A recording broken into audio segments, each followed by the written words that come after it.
Harambee! Neno hili si hivyo. Mambo ni matatu. Mtu ambaye ameenda akatia mimba watoto wadogo kama wanarika ya mtoto wake, alafu anaenda anaua hawa watoto, alafu unatuambia mambo ya mauaji.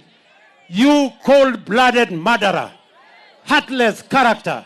You want to tell us, you want to mislead our nation. We will not allow you to mislead any community. We will not allow you to mislead anybody in Kenya. You are not going to be anything in this nation. You belong to the rot in jail. Ladies and gentlemen, good evening and welcome back to our channel once again. The ODM delegates from Nairobi County today officially endorsed Winnie Odinga for the position of the deputy party leader, ODM party. The party leader is Uhuru Odinga. Do you think ODM party and its structure can accommodate Uhuru Odinga as the party leader and Winnie Odinga as the deputy party leader? I'm coming back with that analysis later. But in this video, I want us to talk about something which I've been saying on this platform. And allow me to repeat it again. That the 2027 presidential elections in the Republic of Kenya is going to be the most expensive general election in the history of the Republic. And apart from that, it's going to be one of the dirtiest campaigns ever witnessed. Yesterday, I revealed to you guys here that Rigathi Gachagua has unleashed his weapons against William Ruto. And William Ruto today decided to respond in style, in kind, and ruthlessly. William Ruto picked each one of them and attacked ruthlessly. In this video, I want to reveal to you guys why William Ruto decided to respond ruthlessly the way he did. It's enough, William Ruto. Just how much is enough? Unataka pesa ngapi? Lakini uzuri hapa akiwa na hiyo pesa yote halali. Si umeona amekonda mpaka masikio imekuja juu? Mumeona? Hii mtu ako na mabilioni ya pesa, lakini hala? Si ndio? Na tutawacha halale. We'll make sure, William Ruto, you are not going to sleep for the next 15 months. Utalala ukifika sokoni. Nyinyi, si mnajua ule jamaa ako na pepo ya ukabila na chuki na kugawanya watu? Mnamjua ama mjui? Ule jamaa wa pepo si anazunguka kwenye makanisa, kwenye mazishi, kwenye barabara, ati anatuongelesha. Mtu mwenye ako na pepo ya ukabila na chuki na kisirani anatuambia nini kama Wakenya? Mtu ambaye ameenda kwa kitanda ya ndugu yake ambaye alikuwa anakufa, anaenda kumanipulate will ya ndugu yake ili awanyang'anye wajane na mayatima mali yao. Mtu ambaye ameenda akatia mimba mtoto mwenye yako umri ya mtoto yake, alafu akachukua huyo mtoto akamuua, anatuambia nini? Huyo ni mtu ya kuongoza mahali popote? Huyo ni mtu ya kuongoza jamii yoyote? Huyo mtu mimi nataka niwaeleze. I am giving notice. Sijui kama tunaelewana. Tunaelewana? You cannot mislead this nation. A character who has no morals. A character who has gone to manipulate the will of his brother, to disenfranchise, to disinherit widows and orphans. And he wants to give us a lecture about stealing. You cold-blooded thief.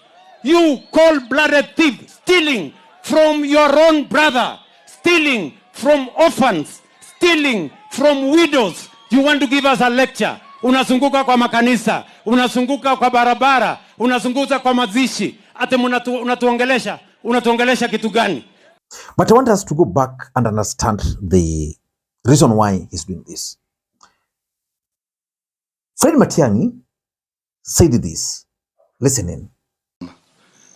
Eti budget inasema ya mwaka huu tuna allocate State House 17 billion. Mimi najiuliza hivi. How can State House need more money than Moi Teaching and Referral Hospital? The State House is not a referral hospital. Hakuna surgery inafanya huko. Kuna watoto wanasaliwa huko. Hakuna kidney transplant inafanya State House. Why do you need 17 billion? Na tena wananchi mjue hivi. Na ni mambo ya ajabu. That is doubling the budget allocation for State House from last year. We are not that foolish. You are doing it because this is an election year. Unataka kutumia hiyo pesa kununua watu na kuonga watu. And this is the response he got from President Ruto. Hata nilishangaa sana. Ati nimesikia jana ati wanasema unaona ule William Ruto halali amekonda. Sasa mimi nataka niwaulize watu hapa Chwele. Sasa niwaulize. Sasa wewe watu mafala wamekula, mkiwaona, mimi nataka niwaulize nyinyi wa jamaa, mnaongea juu ya mimi cut weight. I am intelligent to know when to cut down on weight so that I can concentrate on what I want to do. I am disciplined enough to know how much to eat so that I can stay alert. Nyinyi mumekula mpaka tumbo karibu inapasuka. Mumekula mpaka kichwa imefimba na kiburi. Na nataka niwaambie, tafadhali endeni mjiangalie kwa kioo. Use the mirror. Mwende muangalie vile mmekaa. Kichwa imefimba. Tumbo ndio hiyo karibu inararua mashati. Tafuteni gym kwanza, muende mufanye exercise kidogo. Na mupunguze kukula chakula mingi. Ndio muache kulala kwa mikutano. Hata mnaharibu hewa huko mkutano mkiwa mumelala bure kabisa. Mimi sijui kwa nini unasumbuka vile nakula, kwa sababu mimi sikuli kwa bibi yako.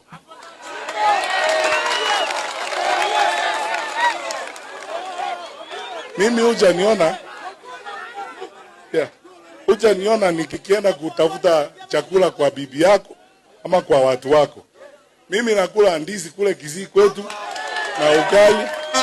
Sasa kama hiyo ndio inakusumbua, mbona mimi sijakuja kukuuliza wewe mbona umekonda? Tuna heshima kubwa kwa uongozi wa nchi. Na ile standard imewekwa na wale wameenda mbele. Mzee Moi mwenyewe, Mzee Mwai Kibaki, Uhuru Kenyatta. Hiyo ndio standard tunataka kwa hiyo ofisi ya rais. Lakini sasa unataka kuibua mjadala kuhusu kukula, ili tuanze sasa Kenya kusema ni nani amekula mashamba Narok. Unataka tuzungumzie kukula kweli? Why do you think William Ruto responded ruthlessly like that? Because anybody would have expected the president to explain to Kenyans that, the budget in State House is not what Matiangi is saying. Then he picked on Eugene Wamalwa. Again, ruthless. Ati wamekusanyana hapo. Iko mwingine wa kutoka hapa Kitale. Sasa hata huyo mimi sijui. Aliwachiwa kiti na ndugu yake. Akawachiwa shamba na ndugu yake. Akawachiwa watoto na ndugu yake. Ile shamba hajajenga nyumba. Bibi ni wa kukodesha. Nyumba amekodesha kwa watu. Watoto wa ndugu yake wamekufa kwa njaa. Ati saa hii anazunguka hata anajaribu kuongoza. We utaongoza nani? Kwenda jenga nyumba kwanza kwako.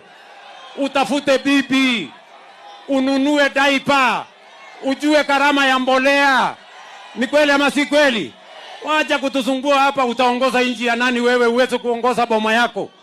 Ni kweli ama si kweli? Hawa watu ni bure si bure. Hawa watu ni bure si bure. So in this video, I want to reveal to you guys the three reasons. I want to reveal to you guys the reasons why William Ruto decided to be ruthless in his response. Before we do that, for those who are watching this channel for the first time, please take a second or two, click the subscribe button so that next time we produce a video like this, YouTube will automatically notify you. And to the subscribers, I want to continue thanking you guys for your continued support. Because without that support, this channel cannot be what it is. Ladies and gentlemen, I want to go straight why William Ruto decided to be ruthless. Number one, William Ruto is trying to create fear into these united oppositional leaders. He is telling them that if you go hard on me, I'll come harder. That's why he used those kind of words which for me are not presidential, targeting Matiangi, targeting Eugene Wamalwa. He wants to create fear because the person who was responding to him was who? Rigathi. But he picked Eugene Wamalwa because he knows that the lawyer politics is going to play a key role. So that's number one. Number two, we can clearly see and conclude that the strategy which William Ruto is going to use for 2027 is now this one here. If you go high, I go high. If you go down, I go down. In fact, I've gone through comments and people are wondering, why did the president go that low? Because he believes that, there's no way you would have expected Rigathi Gachagua to be ruthless, to be personal with the president the way he did. And then he's just left like that. It can't happen. So Ruto is telling them that, my strategy is going to be this. I'm going to deal with you. Because you see, there's something also with Kenyans. Kenyans don't like objective politics. They just like these kind of things. And number three, I think William Ruto has been in the game. So he understands the need for him to own the narrative. And the narrative is simple. William Ruto has performed. When it comes to Nairobi Hospital, he's doing this because of ABCD. If it comes to all these other things he's being accused of, ABCD. So he wants to own the narrative. But these guys, what were they trying to do? They were disrupting that narrative. In fact, when Rigathi Gachagua listed some of the things William Ruto are doing, some Kenyans were like, oh, but we thought this guy has been doing this in the interest of the public. So Rigathi was really hurting him. So he wants to own that narrative back. How? By being ruthless, so that you don't just wake up one day and come up with things.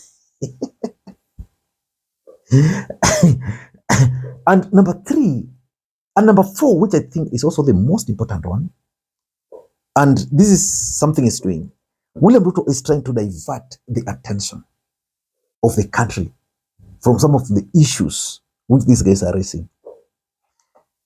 Of course, Rigathi Gachagua raised so many issues.